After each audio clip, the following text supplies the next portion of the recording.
Hello and welcome to Ham Nation, episode 553 for August 16th, 2023.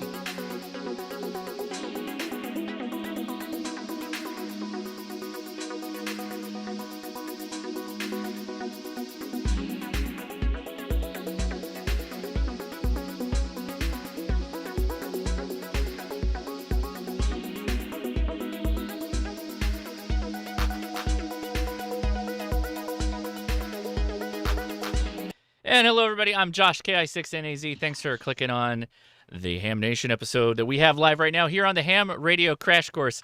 Let's go ahead and hop over and say hi to our hosts. Hello, everybody. Hey there. Hey, Randy's back. Look, Randy's right up there. How's it going? Randy? Randy, how are you doing this week? I'm doing great. It's good to be back on. It's been a long time. So stay tuned. Randy's got something fun in store for us. Gordo, how are you doing over there? We've been very, very busy with Maui, and also we have news about Bob Heil and 10 gigahertz this weekend, and of course Huntsville this weekend. Indeed, I will be there. Dawn, how about you? Yes, I will be at Huntsville. Thank you very much. We're enjoying something that has been fairly lacking around here lately, and that is cooler weather. We've been triple digits and 110, 115 degree heat indexes. We got rain and a cool front yesterday. Wow. Can't say cold front, but it was only in the low 90s and a lot less humidity today. So it was, Only.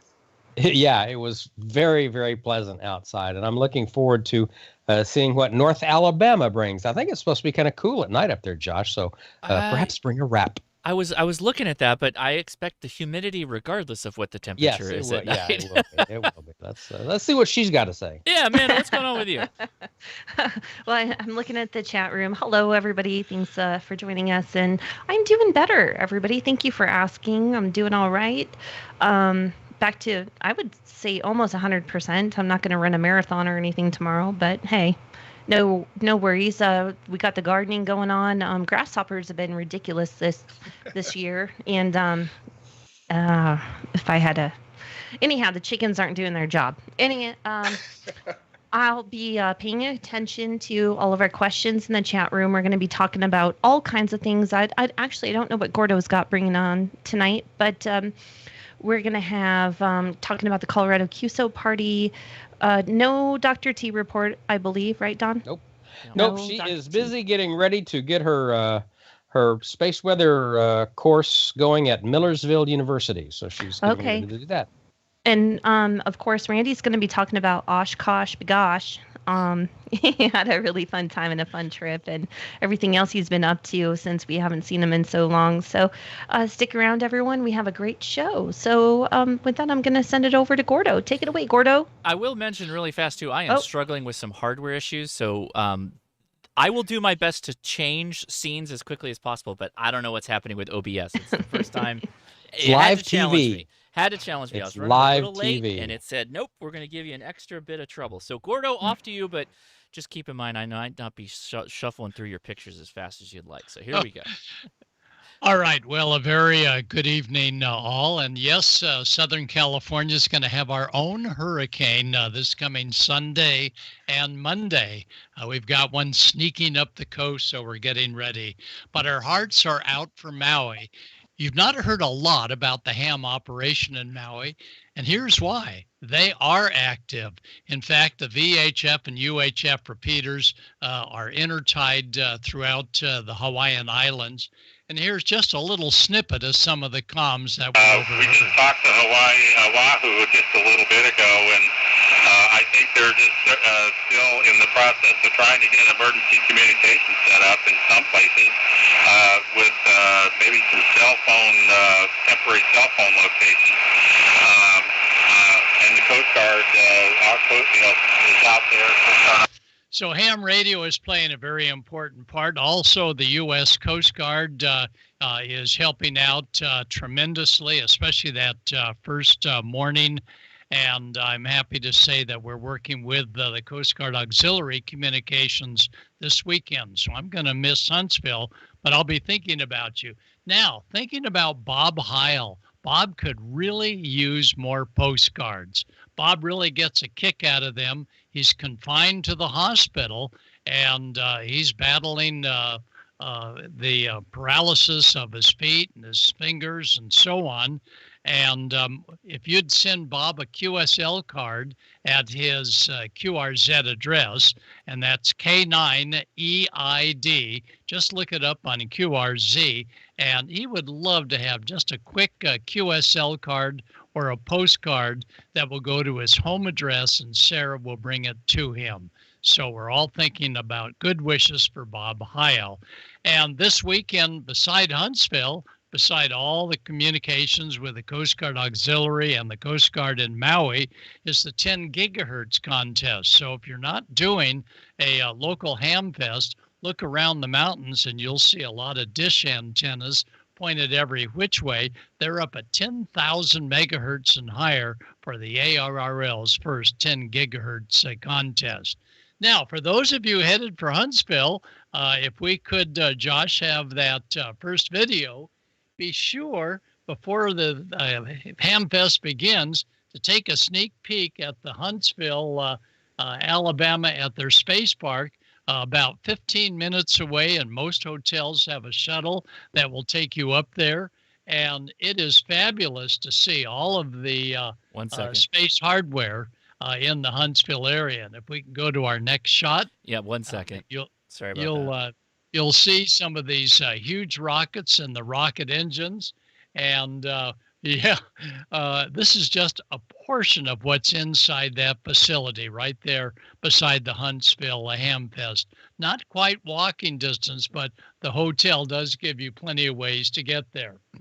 Well, you're going to get plenty of walking this weekend at Huntsville.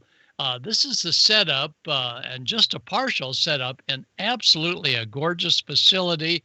This is going to be for the swap meet. It's not outside, it is inside, right along with all of the exhibits that the exhibitors are setting up.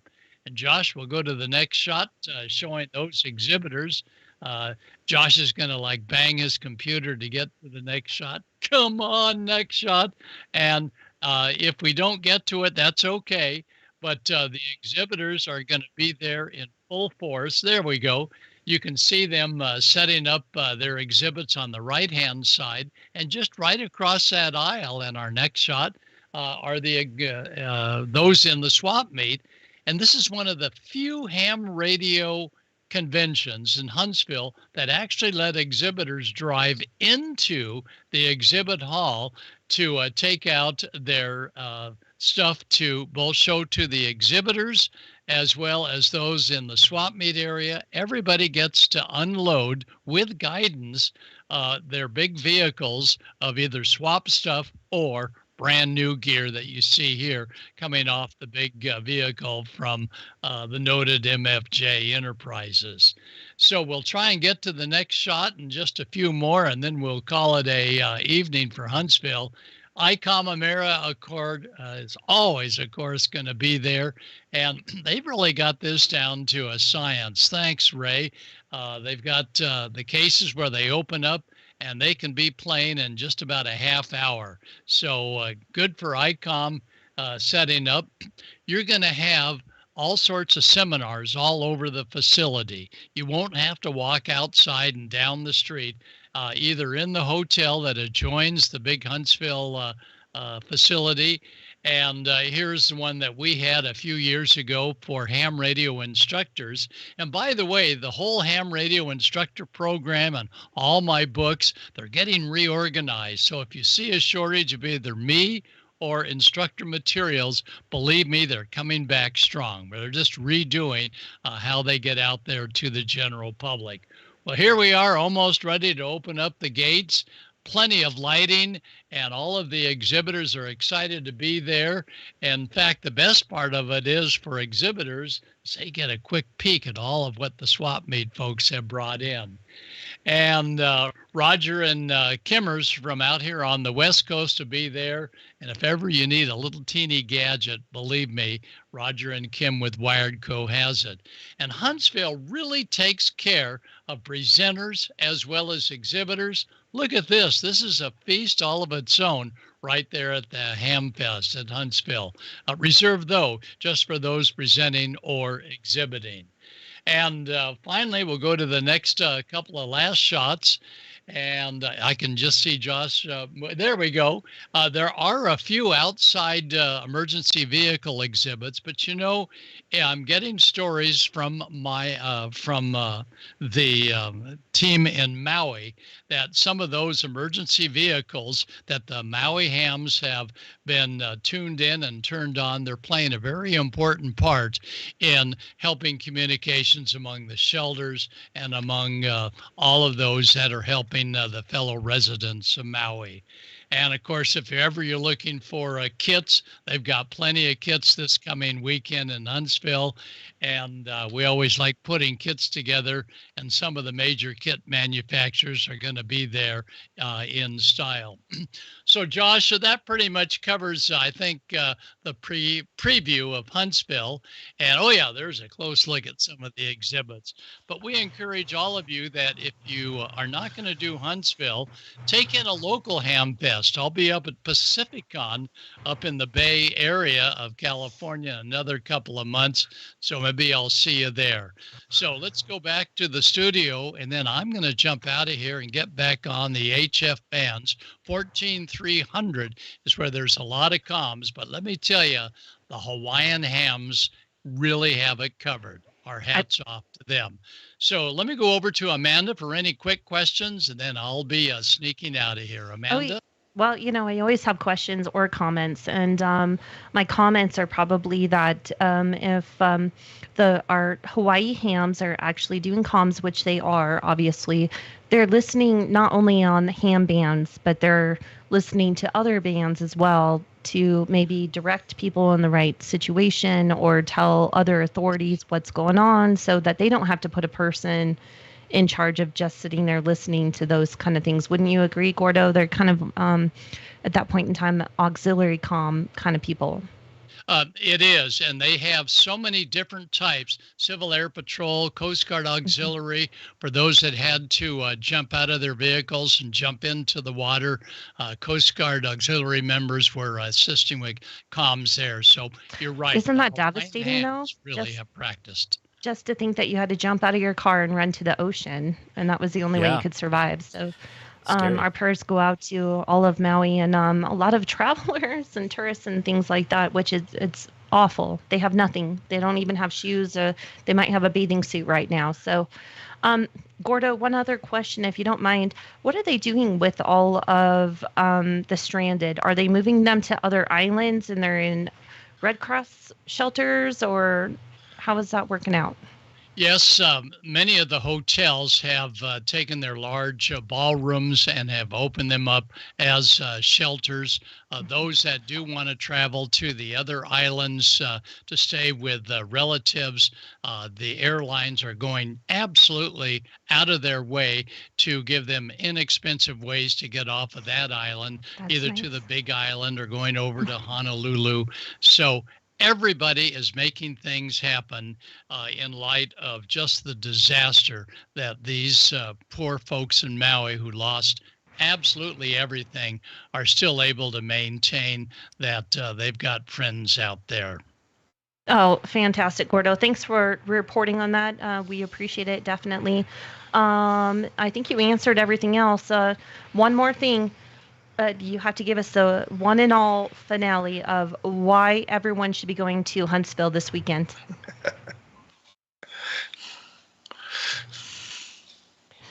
Who's that question for, Amanda? Well, whoever. It's all of us, I guess. I can give it to you just in a few simple words. Friendliest ham fest around, all indoors, air conditioned, attached to the hotel, so you don't have to ever go outside if you don't want to. Oh. Young Ham of the Year award. Oh, there's that. And wait, there's one other big one, Don. Literally speaking, you're going to be there. I'm just a trained monkey. Did I just say that out loud? Totally judge me. I'm just a trained monkey. Oh, he's so poorly full of trained monkey. himself. Oh no, Don is half of the party wherever you go. If he's there, that's half the party, if not three quarters. It's the half that gets you in trouble. At least they have something to blame it on. Gordo, right.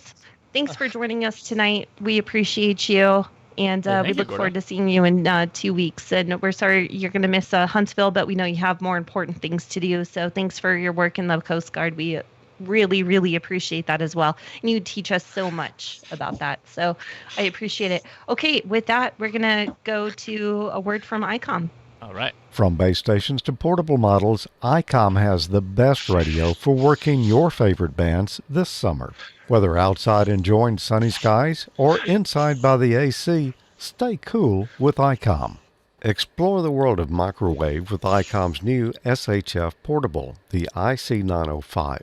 This all-mode rig covers 2 meters, 70 centimeters, 1.2 gigahertz, 2.4 gigahertz, 5.6 gigahertz, and with an optional CX-G10 transverter, 10 gigahertz. This transceiver also has a few industry firsts up its belt. It's the first to support the 5 major global bands from VHF to SHF. The first Power over Ethernet powered RF module designed to be at the base of the antenna to eliminate signal loss, and the first to be compatible with amateur TV in analog FM mode. Other features include large 4.3-inch color touchscreen, real-time high-speed spectrum scope and waterfall display, easy digital mode settings, supplied high-performance GPS antenna, full D-Star functions for DV and DD mode, and an SD card slot. Aim higher and enter the world of SHF. The ICOM IC7300 is a high-performance, innovative HF transceiver with a compact design that will far exceed your expectations. This innovative HF transceiver digitizes RF before various receiver stages, reducing the generated inherent noise in different IF stages. This is the radio that changed the way entry-level HF is designed. RF direct sampling, 15 discrete bandpass filters, large 4.3-inch color touchscreen, real-time spectrum scope, and SD memory card slot. The real HF fun starts here. Create your own band opening with the IC9700. This radio brings direct sampling to the UHF-VHF weak signal world. The IC9700 is an all-mode transceiver loaded with innovative features that are sure to keep you busy. Expect top performance on field day with ICOM's IC9700. The IC7610 is the SDR every ham wants. This high-performance SDR can pick out faint signals in the presence of stronger adjacent signals. The ICOM 7610 is a direct sampling, software-defined radio that's changed the world's definition of an SDR transceiver.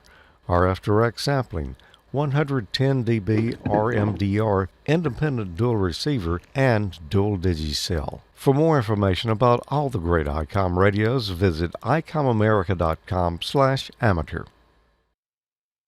And we'd like to thank ICOM for sponsoring Ham Nation here on the Ham Radio Crash Course. Appreciate you guys very much. Every time we go live, they do a giveaway, right? Every 2 weeks, which is when we're live, they do a swag pack giveaway, and they pick 3 winners. The winners for this episode are Patrick D, KY3I, Russell E, KC3RDF, and William K, K4SVT. But since this is I believe the last episode of the month, actually I'm not totally sure about that, but they picked the winner for this month's radio giveaway, and it is a ICOM IC V86, and it is going to Lisa R WO0L, which is kind of a fun call sign, Wool. Now, if you're interested, there is a new link, and I've posted it in the live stream chat and on the video description for the new URL. I got a lot of comments from people that tried to enter the giveaway after the last episode. I think they've sorted out all the issues. They were changing over websites, so you know how that goes. Sometimes there's a bit of a crossover. All that should be good, though, so you should be able to enter no problem. But what you can do now is you can track who all the winners are. So this takes you back through all of the swag pack winners, but also the winners of the radios now, too. So you get a a clear picture of who's won what. So I'll make sure that I update the video description to pass that on as well. So again, thank you to ICOM. We really do appreciate supporting Ham Nation, and I get the pleasure of saying hello to a friend of ours, Randy, who hasn't been back in a while. Wait. Can I interrupt one second? Sure, go for it. So I just wanted to mention ICOM. ICOM is everywhere. Yes. Guess what? They literally are, because Ray wanted to join us on the show tonight to talk about Oshkosh a bit too, but he is hopping on a plane to Japan because evidently, and I'm not familiar with this, but they have a huge like ham fest kind of convention. Yeah, Ham fair is this weekend. Yeah. Yep. So he said he was sorry that he missed us and he would love to join us. And so I'm going to hold him to that, by the way, Ray. You're on the hook. So pay attention to him. If you don't follow him on Facebook, follow ICOM America on Twitter. And you can find out some of their excursions this weekend, things like that. And I think you'll appreciate the views and all of the booths and how cool they are. So have fun time, Ray. Yeah, try and stay tuned to my channel for live stream information, because I'm going to try and have Ray on my live stream, direct to site. Hopefully, we're going to try. But okay. So considering you stole the time him difference, from us. this could be a little difficult. I got you. So you stole him from us. No, All right. no stealing, right? It just so happens that the two shows kind of coexist at the same time, right? Versus he's That's traveling true, right and now. that's when you go on at 5 p.m. California time. So not on about Hamfest. When the Hamfest starts, I go live. So Okay. when I'm in Huntsville, when the gates open, I like to get a shot of those doors open and people, charging through those doors. I like to get a video of that, and then I'll do all the booths, and then I usually do all of the flea market area. I remember that from last year. Mm-hmm. I watched you live, and that was pretty funny. You got all the YouTubers lined up, and you guys got press access and things like that, right? Oh yeah, we're the media at these type of events. That's what they call us. Media. Yep. Well, the media. Okay, well, have fun with Ray if you get him on there. If not, I just wanted everyone to be aware that's where Ray is, and I think it's going to be a fun time there in Japan. And if anyone gets a chance to go ever, put it on your bucket list, because I bet it would be fantastic. And they have a vending machine for anything, even sushi. It sounds like Lisa R is actually in the live chat. So She is. congratulations, Oh, Lisa. Congratulations. I did. I said congrats to her too. Lisa, and she's already on there with her full name, so Rousseau. Congrats, Lisa Rousseau. I hope you put it to good use. So start waving in the chat room. Fantastic. Okay, now I might let Don talk. Or no, wait. Are we going to let Don talk, or are we going to let Randy talk? Randy is next. So Randy, take it away. We're glad you're back. Oh, and we got to wait a second because the computers decided to freeze again. I updated my video card drivers apparently earlier this week, and it's caused a very upsetty OBS live stream software for us. But Don, were you going to say something? Go ahead. While you're resetting things, I just noticed on Facebook somebody posted in the 6 and 10 meter ham radio page on Facebook that they just worked November 7 Charlie, which is the Navajo Code Talkers special event. Oh, so that's right. Be looking for November 7 Charlie, and those are some of the true heroes of World War II totally. Navajo Code Talkers, and there aren't that many left. There's not, and there was only 350 or 400 to begin with. Right. So and, just look up November yesterday, 7 Charlie on QRZ, figure out where they are, and go get them. Yeah, yesterday was Code Talkers Day. Yes. So that's when. How do you remember them? You watch a World War II series. You watch anything. You learn about Code Talkers. You learn about the Navajo region and what they have brought to our community the whole time. So there's all kinds of great information on YouTube about the Navajo Code Talkers. So absolutely. Go check it out. And it's really weird. They didn't have words for airplane, so it was always a bird. If it was a smaller thing, it was a bee. If it was a motorcade, it was, I think they used terms like a bug or an ant. So if it was a tank, it was a beetle. if it Yeah. was. Huh. And the Yeah. Navajo native language was so different than anything else anyway that Totally. there was nothing that they had the enemy, the adversaries, I'll say, they had absolutely no way of trying to figure out just exactly what these words were because Yeah. they, And if it it's was like a totally cavalry, indigenous to here, and yeah, so it very was a very interesting horse, piece of history that or they you would need use to check out. Yeah.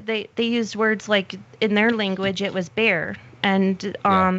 we as the army or whatever in the government would translate that to something else, and so they would use the word bear in Navajo, and that meant something completely different. And Yep. it's Mhm. never it's the one and only code in verbal response that has never been broken. That's right. It wasn't broken. I'll Never put another plug in for the National World War II Museum here in New Orleans. Well, I'm not in New Orleans, but in New Orleans. If you Mhm. ever get the chance to come down here and go see that, you need to, because it's one of the best museums I have ever been to, including Air and Space and all of the ones in D.C. It's I agree. the National World War II 100%. Museum, and it's well worth a trip to New Orleans. I've never been there, but I would go just for that. Yeah, Alone. absolutely. Okay, Josh, I'm ready. you got. Are you Throwing to fixed? Randy.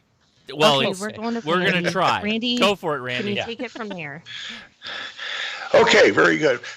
Just want to mention, if you are going to Huntsville, you need to go to the Rocket Museum there. Yeah. And if you're going there, you want to go to Smarter Everyday fellow on YouTube. He has Yes. some great videos about that, including one with the computer designer that designed the flight computer that rides in a ring up on the third stage. It's really some interesting stuff. So really some inside things that are going on.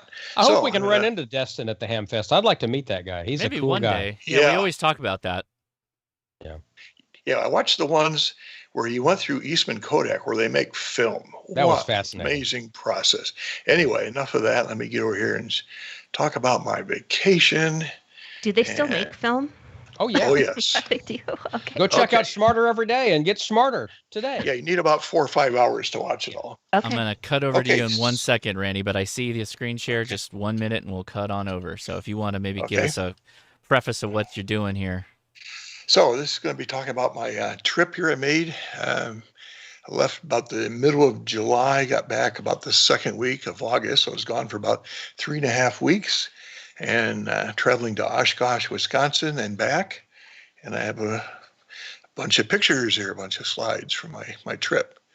So let me know when you Yep, we're waiting. Hey, I'm stuck making the for some magic reason. happen there. Stuck. The Pixies aren't angry enough to move fast through the wiring, apparently. Wait, the Pixies? That's a great group. You ever listen to them? No. What? I'm listening to the blues. Oh my gosh, the Pixies are pretty good, actually.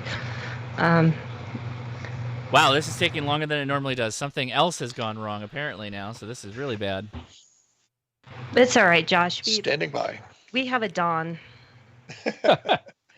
Yeah. Can always be used as a bad example. So. I'm looking Dawn, up- where are you staying in the hotel and you're going across the There we street go. for? Got it. Yeah. Oh, Yeah. okay. I stayed in the embassy. All right. Okay. So this is Randy's summer vacation here. Maybe. So the trip is from Gold Beach. I'm down here on this southern Oregon coast. I went up and basically took 94 and then 90 to Oshkosh. I made 1, 2, 3, 4, 5 stops on the way pulling the camp trailer.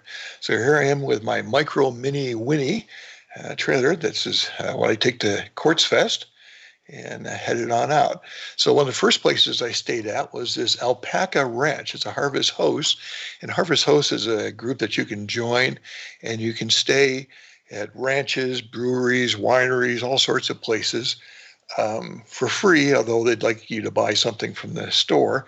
And this summer, I came across several that had power, so I was able to plug in the trailer and have air conditioning, which was really nice. So that was a nice evening there. Here I am at another Harvest Host. Here you can see I have my HF antenna set up. So I have this 25-foot fiberglass mast, and I run about a 25-foot wire up there, and it works pretty good. So I made it to Oshkosh, 5 days, and this is the campground. Welcome Wow. to Camp Schuler. Wow. We camp up about here, so we're actually pretty close. The poor people out here have a long walk, although there's lots of shuttle buses and stuff to take you around. You can see here's the main runway for the air show. There's another runway off in this distance here that they do a lot of the landings when the planes are coming in. So most of this is all without power, without water. So you're out there on your own. So here's my trailer. I'm in the campground. This is a couple days after I got there. This is my brother-in-law, Barry, who we go to Quartz Fest with. This is the camp kitchen here. Is the mouse pointer showing up? Yep. Okay. Yeah. So this is the camp kitchen. This fellow brings this out. There's a utility trailer with these canopies for some shade and rain protection, and full camp kitchen, and about a 7-8 kilowatt generator. We all run extension cords around to keep everything charged up. So here's my station. Again, I have the mast on the back with just a wire, and the wire clips into the AH4 ICOM tuner here. The tuner is bonded to the frame of the trailer. So that works out real well. And here's a control cable that goes off to the radio as well as the coax. This coax goes up to a 2 meter, 70 centimeter vertical. It's right here. It's kind of hard to see. The radio and a power supply have this board that mounts underneath the dinette table that goes between the two seats. So the radio is out of the way and is positioned so I can get to the connectors on the back here. This is my setup during Oshkosh. Over here I have a Yaesu dual band radio sitting on 146.55, which is kind of the camp intercom frequency. That's also the 2 meter frequency that Ray with the W9W guys will work a lot of the locals and stuff. Here's the control head for the IC 7100. I have a Bearcat scanner here loaded up with all the aircraft frequencies. And I have this little TV monitor. I bought this, I saw this in a store one day a couple years ago. It takes RF in, so you can watch normal TV, has VGA in, composite video in, and HDMI, and it runs on 12 volts. And it came with a 12 volt cigarette lighter cable, and of course what we hams all do is cut the cable and put power poles on it so we can power it from all of our ham power stuff. This is a laptop running on WSJT. I use the N3F FPGA logging software, so anytime I hit the log button over here, it puts it in there. So that's my master log. Power gets interesting. So inside this PowerWorks box is a 30 amp hour Bioenno battery. I have, I think, 4 power pole connectors on here. There's USBs, there's USB-C down here. This is a device, I still need to do some more work on it, but it's 12 volts in and then USB-C out to charge the laptop. Although the laptop complains about it's not a high current charger, but it apparently is enough to keep it about neutral. This is available from PowerWorks. I need to do some more measurements here and stuff. But again, a lot of things get plugged into that box. Here's the charger for it. So when the generator is running in the camp, this thing gets topped off. The other thing I was playing with in the trailer was ADSB, the aircraft tracking. So the most of the airplanes send out their positioning and all that. It's their version of APRS. And so I had this radar box, ADSB, SDR dongle. So this is kind of like the, the RTL type of things, but this has, I believe, a filter in there for 1090. And I have this 1090 vertical I just U-bolted to the frame of the ladder here on the trailer. So when I fired the thing up, this is what I was seeing. Each one of these circles is 50 miles out from the center. And I think it's showing about 119 aircraft. And if I zoom in, you can see here's the two runways. This is where they do most of the landings for the planes coming in. And what's really interesting is that they'll have colored dots on the runway, and they'll be landing 3 planes at a time. They'll tell one to land at this dot, one in the middle, one at the far. And it's interesting to listen to them on the radio because the planes come in to land on the far, and the pilots aren't used to flying all the way down the length of the runway to land. I have a video I posted when I was at Oshkosh, so I show this running in real time as well as the radio communications. So take a peek at that. The W9W Special Event Station, Ray had T-shirts made up, so I guess it's official. Nice shirt. Yeah. So Very this nice. is the setup that Ray has with his motorhome. So, oops, what happened here? We're going backwards. Oop, okay. So here's Ray down here helping. This is Scott up on the top. They're working on getting the hex beam assembled. If you ever assembled one of these things on the ground, it's probably enough of a challenge. Try standing on the top of a motorhome with vents and skylights and everything else you have to walk around. And then had a table set up, and of course, Ray brings out the big iron, the IC 7851, the big radio. And here's one of the guest operators who stopped by, and apparently this guy came by the next day with about 7 or 8 of his friends, and they all got really active and got on 2 meters and such. So that was good. I spent a lot of time operating FT8 out of my trailer. This is something we started last year, where he says you probably don't need to be physically at my RV. So I was operating in my trailer here. Again, now I have a grid tracker running, so I can see where I'm communicating with, which stations I am hearing.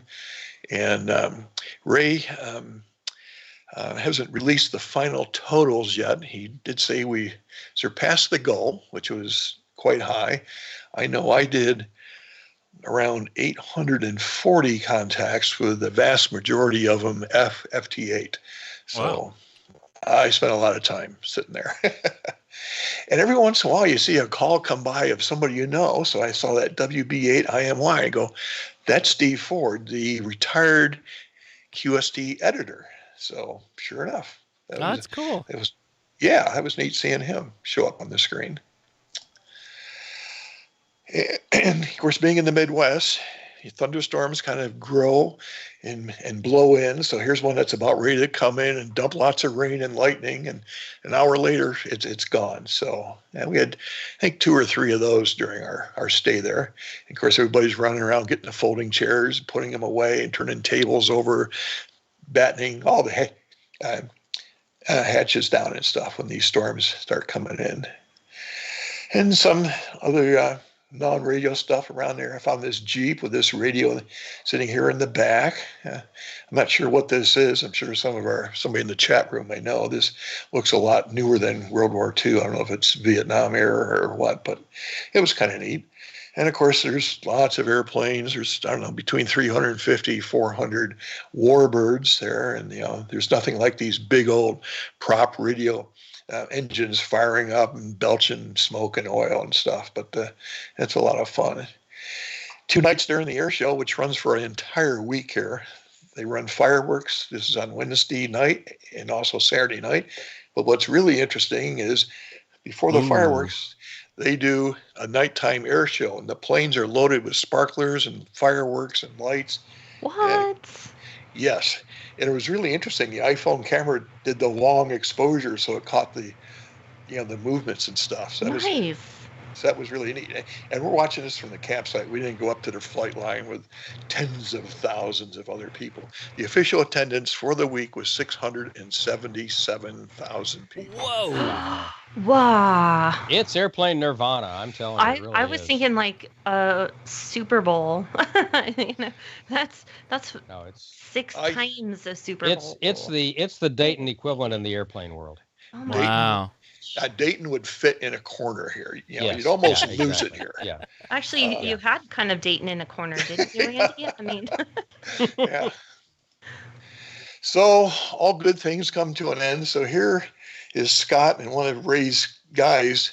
They got the IC 7851 back in the portable case and loading it onto the golf cart here to take it over to the ICOM display so it can go back to Washington. And of course, you got to get all the air out of your mattresses and stuff when it comes time to start packing up. So now I get to go home. Wow. So I take a different route.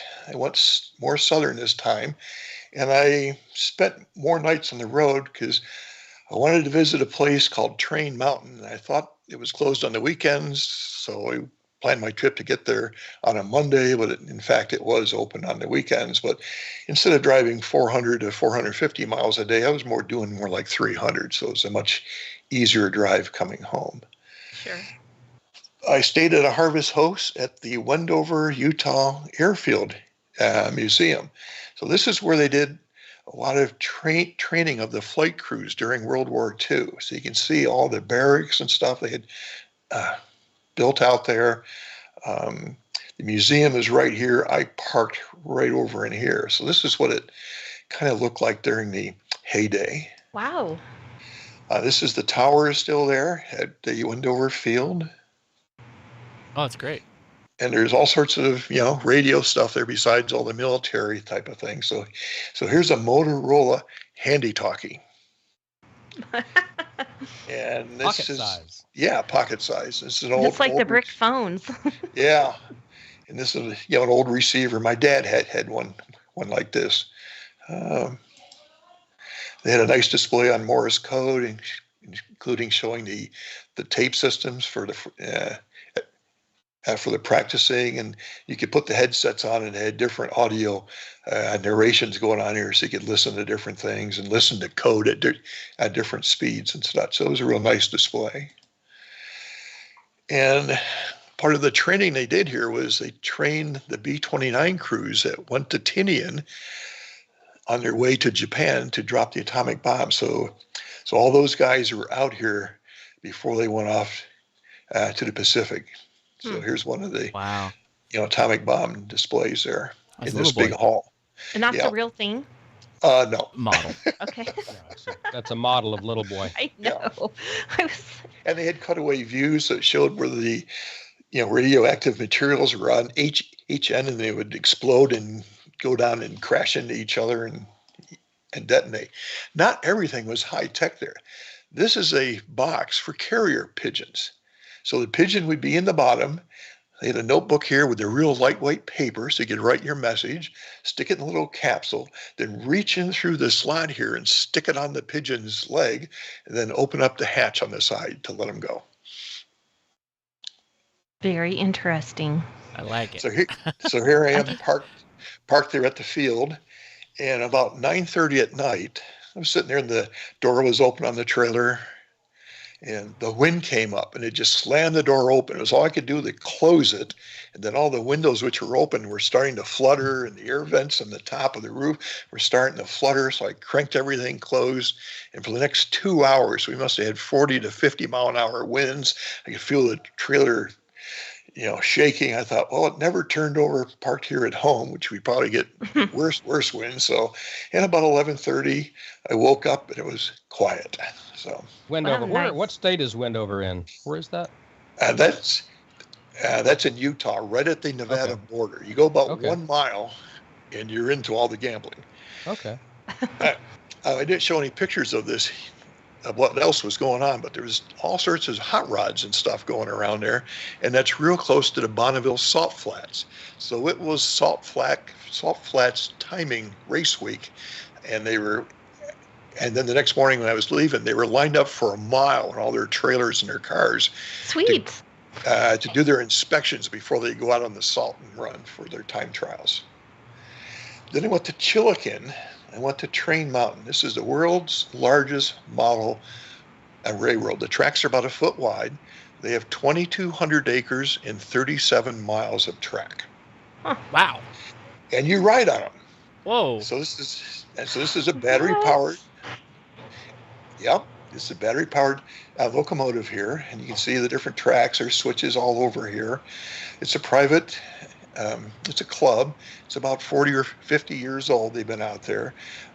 The place is just beautiful. It's all well maintained, and you go for a ride, and it's off you go You go out for about half an hour.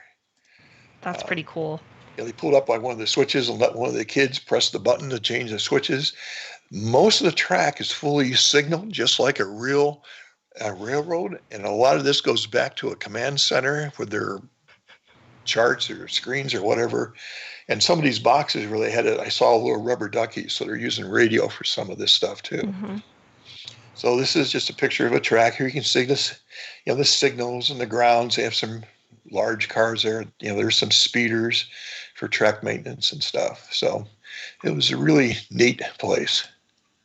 That's cool. In the same area is this logging museum. And this is the biggest collection of rusty equipment I've ever seen. So there's just all these old steam things are over 100 years old, everything that was used for logging, back in the day. Here's the rip snorter grader. I thought you'd like that, Don. Yeah. And there's like 4 steering wheels at the back here to control the blades and the angles and stuff. Wait, you call that a rip snorter? Like Rip That's what it snorter. says. like snort up snorter. cocaine? Or Oh, What? that's just an old term. I remember my dad using that. Rip snorting. That's how he talks. Yeah. Okay. I like the Alright, rip just- snorter. I just needed to clarify. So this is one of the most interesting machines I saw there. This thing here would ride on the rail tracks. So they would, take and move this to some place where they wanted to load logs. They'd fire up the steam engine here, and this thing would jack itself up. So the train cars could pass underneath, and with this boom, they could pick up logs from the side and put it on the train cars, move them to another train car underneath, and load up another car. And up in the They have top here is the similar- steam engine for this thing. similar technology with boats down here in the Gulf of Mexico, where these jack-up boats, where they have these 4 great big pillars. Yeah. One on each corner of the boat, and they are hydraulically or mechanically lowered to the seabed, and it lifts the boat up to do whatever kind of work they need to do, Yeah. and then they retract those jack-up rigs. Yeah, Yeah. same technology, but in a Yeah, marine so- application, modern marine application. Yes, this is like over 100 years old. Yeah. You wonder, Mhm. how did they move it and get it out there to the museum? I don't know. So anyway, I got home, 4,866 miles. I can't believe I did 89 hours of driving. Wow. That- I'm not sure if that's right. And pulling the trailer, get 10.8 miles to the gallon. Oh, man. So that's how I spent my summer vacation. Wow. The memories That are sounds priceless. like a fun time, Randy. Yeah, it sounds like a that's- fabulous time. I'll cut I'm- back to you in I'm- a second, Randy. I did, but one thing, and I know that they're not like a sponsor or anything, but I do have to wax poetic about Harvest Host because we have one at the winery just down the block from us. And it's the most amazing thing I think I've ever heard of, that you subscribe for $99 a year, and then you get to stay anywhere with your camper Yep. that is hosting. So you get to stay at places like wineries or Yep. farms, ranches where you stayed at. Yeah, the places where they had power, they're wanting between $20 and $30 a night. Oh well, So that's hey, still go half off the grid. price of a That's not campground. bad. Yeah. Oh, yeah. That's great. No, and That's cheap. the other when weird it's- thing is that you're not allowed to cook outside for whatever reason. I'm not sure what that's about, but it's pretty cool. So if you guys are campers, RVers, or anything like that, check it out. It's not a scam. It's pretty Yeah. cool. Yeah, I think I stayed at like probably 4 of them. Did you on this really? Trip. Yeah. Awesome. I remember you mentioning those last year too when you did Yeah. this trip, the Harvest Host. Yeah. Yep. Yeah, Very come cool. see down here. We have one right next door, Randy. So Cool. Okay. appreciate you. Thanks for being on tonight. Yeah, been a long thanks for time. coming Thank you. back. Yeah, had to do that. Yeah. So what do we got next? We got That's- Amateur Radio Newsline. That's right. Assuming I can switch over to our man Don. Mandon? What? Our man Don. Well, yeah. Mandalon? We don't have Dr. T tonight. She, like we said at the top of the show, she's she teaches a space weather course at Millersville University, and she's in the middle of putting her curriculum together. So she's been just a little bit busy. So let's go ahead and get the news of the week from Amateur Radio Newsline, and of course, I'll tell you how to find out more about what Dr. T is doing after we hear from Newsline. Once it Right clicks there. over, there we go. Thanks. From Amateur Or Radio Josh. Newsline Report, number 2,389. This is Ham Nation Headlines for Wednesday, August 16th, 2023. There's DX, there's rare DX, and then there's this.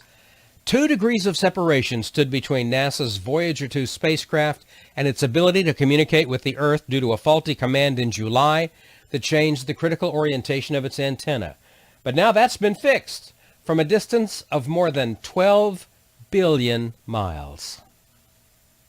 It was a long shot, as long as the stretch of 12 billion miles. But NASA's Deep Space Network sent a command from its highest-powered transmitter in Canberra, Australia, in an attempt to correct the 2-degree shift of the antenna that had knocked the space probe out of contact with the Earth last month.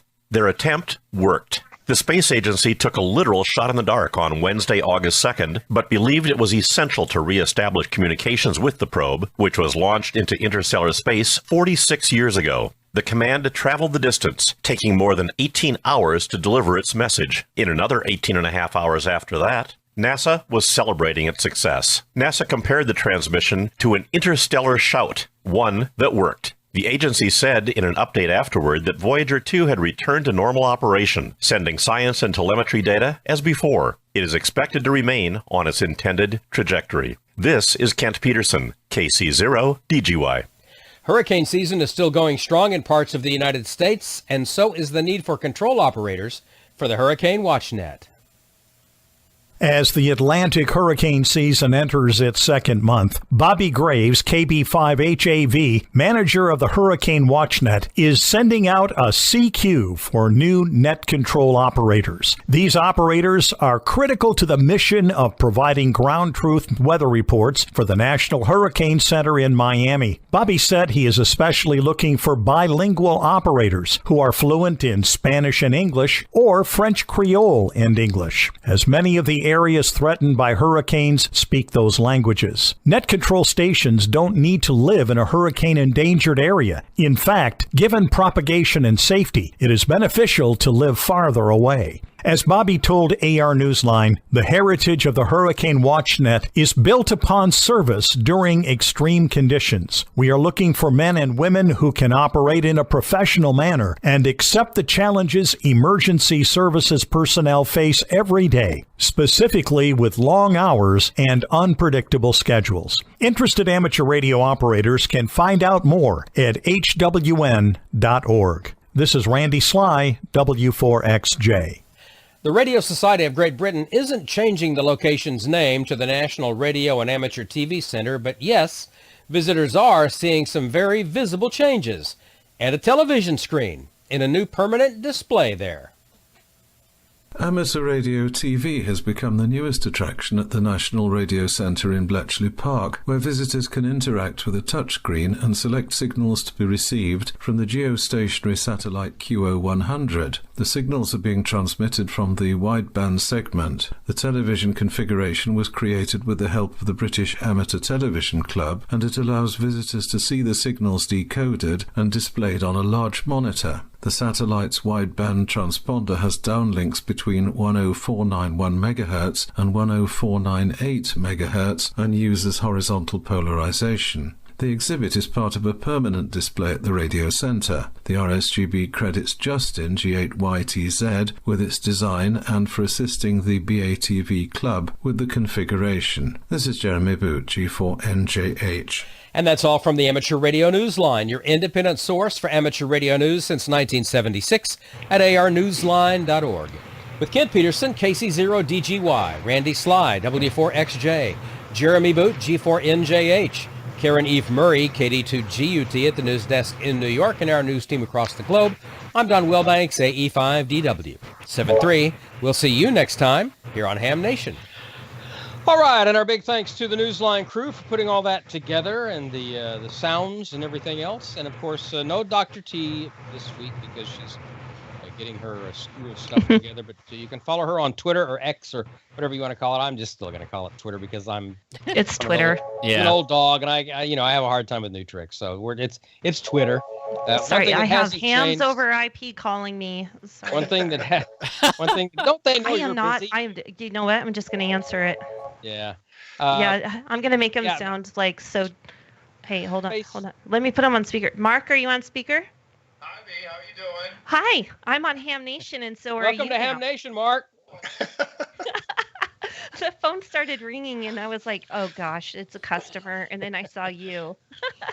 And of course, I'm trying to switch over and I Jeff. can't. Yeah.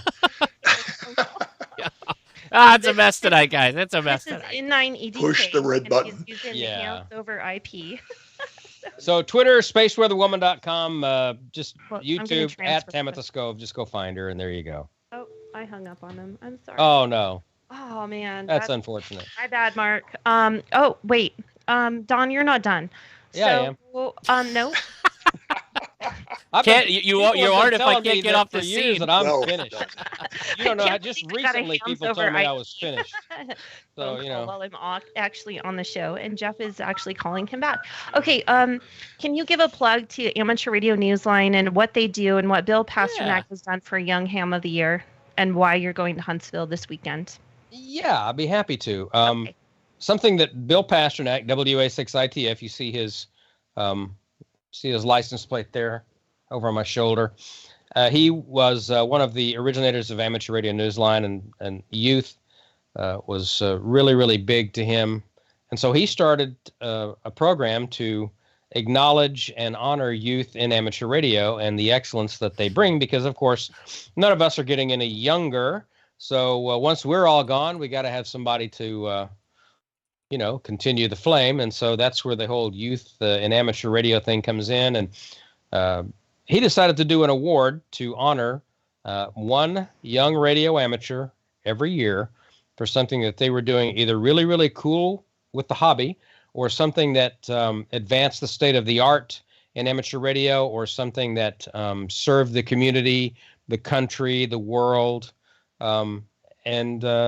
So that's the Young Ham of the Year award. And we all get together in Huntsville, Alabama, on the third weekend in August to present the award. And we had the winner on 2 weeks ago. Case is his first name. We certainly hope that you'll join us at the Hamfest and join us there at 2:00 Saturday afternoon on the main stage as we present the Young Ham of the Year award. But yeah, it was Bill's passion, and we're trying to continue on as he did, and we can't let it die. So that's why we get together in Huntsville. Besides, I mean, it's a great Hamfest, but that's the reason that we go, is for the Young Ham of the Year. Friendliest. I love It it. really is. It really is. It's amazing. I mean, and the thing about, Gordon showed that you're able to actually drive into the venue to have the load in and the load out. But not only that, but the Hamfest volunteers will help you load in and load out if you need it. So it's, it's great a with real, the boat it's a anchors, great, yeah. it's a I great want to Hamfest. point out Yes. some of, and I can't remember all of I'm just pulling this out behind me here.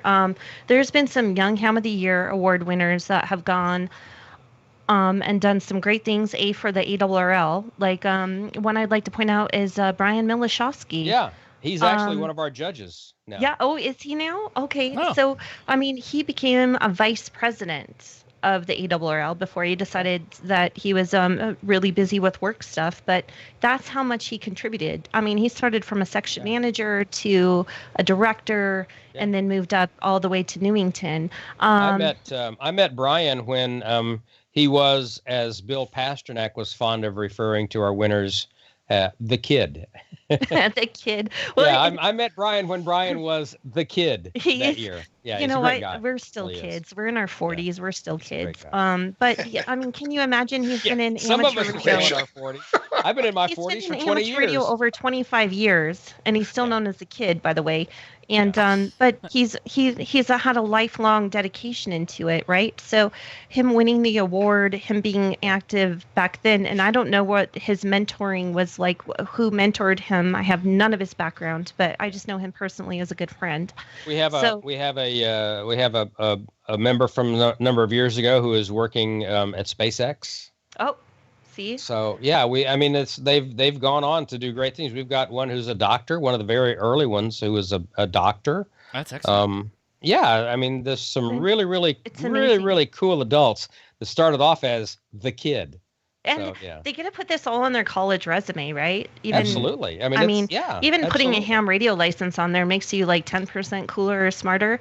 But Well, you know, if you it's win what I these told kind of awards, it's what I told Tyler when he was looking for a job and he got his Yeah. ham radio ticket.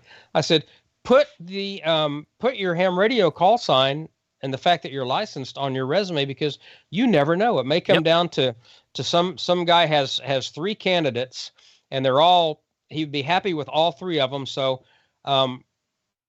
you know, he would be well served to just put them all up on tack them all up to the wall and throw a dart with his eyes closed and be happy with any of them. But all of a sudden, he sees this ham radio call sign, and either he's a ham, or his dad or mom was a ham, or he knew a ham as a kid, or something or other, and all of a sudden, that's your in. or So, did they think you have a more technical background where Right. they could come in handy fact, in other ways that is not on the job one description? one of Tyler's coworkers is also coming to Huntsville. He's a ham and is very, very active in POTA. So yeah, it's going to be a lot of fun. That's fun times. Well, thank you, Don, for sharing about the Young Ham of the Year and your passion with it, and the background of Amateur Radio Newsline. I mean, the nominating period opens in March. It runs from March until June. So March, April, and May is the nominating period. So be watching March 1st. Start getting your things together if you've got an exceptional young ham radio operator, because we definitely want to continue honoring people every year for this. We have we to. wish we could honor them all. I mean, we do, but we can only give away one award every year. So that's for sure. And there was the Hiram award too. A gal won. Gosh darn it! I should have read up on that. Wasn't it Anna Veal? Yeah. August. Oh, she calls herself August now. It wasn't Anna. It was another gal, a KB4. Never mind. You know what? I'm going to research this and come back. I know who you're talking about. I'm horrible with names. I can barely remember my own half the time. Well, we know Anna too, because she was a Young Ham of the Year award winner. Now she's like a fantastic student at Colorado State University. I think becoming a biophysicist or something. See, they're smart. Okay. Wow. Yep. All right. I know, overwhelming. That Don and I are just going to go sit in the corner and eat our crayons like we normally do, or shove them up each other's noses. Again. Some more. You got some big nostrils there, honey. Let's see, what else? I just want to talk about one other thing. I want to remind everyone that the Colorado QSO party is on over Labor Day weekend. Be sure to join in, work every county. You get multipliers. Submit your scores, because you never know if you're going to win or not. They've got a lot of plaques. So, Mr. Josh, with all of your technical difficulties, we're not going to hold you any longer. Yeah, boy. Randy, go ahead. Yeah, one thing I want to chat about. I think it was so neat that JPL and the Deep Space Network were able to blast a message out. Wasn't that amazing? Voyager 2. There is an app for your phone. Really? It's called DSN for Deep Space Network. Now, it just happens to be offline right now, but you can cycle through all the dishes around the world, and it'll tell you what spacecraft it is communicating with and what the path length time is to get the signals out there and such. So it's kind of a neat thing. So DSN is the app for Deep Space Network. And also look it up on at Geochron here. I see guys on the East Coast on 10-meter FT8 are working New Zealand and Australia. So fire up your radio. There you go. Excellent. GX here. I love that. Thank you for the app recommendation. That's super cool. Yeah, thank you, Randy. Post that to Twitter, X. Twitter. Oh, okay. I'll be getting on a plane tomorrow morning, so I'll be in Huntsville proper tomorrow afternoon. Josh, where we can find you? At the show. Roaming around with a camera? No, like seriously, like we can find you on your YouTube channel. Yes. You're going to go live. I will be going live on my that? YouTube channel. I will recommend everybody, if you're looking for something to do in the evenings, so Friday and Saturday evenings specifically, come on up to the Mont Sano Pavilions. If you get to the gate for the campsite, you just say, I'm looking for those ham radio guys, and they'll point you in the direction of whichever pavilion we have rented, which I believe we have those one antennas. for a weekend. I know where the cigar smoke is coming out of.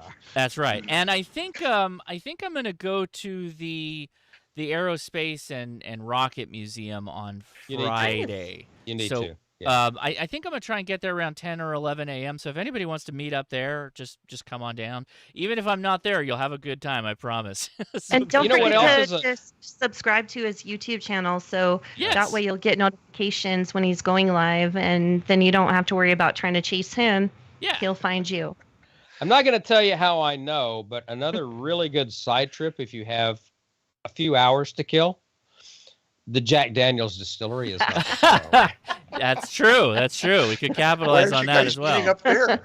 We did that one year. It was a lot of fun. Yeah. He doesn't remember a thing, but Oh, I it was a good do. time. It was. So I've been told.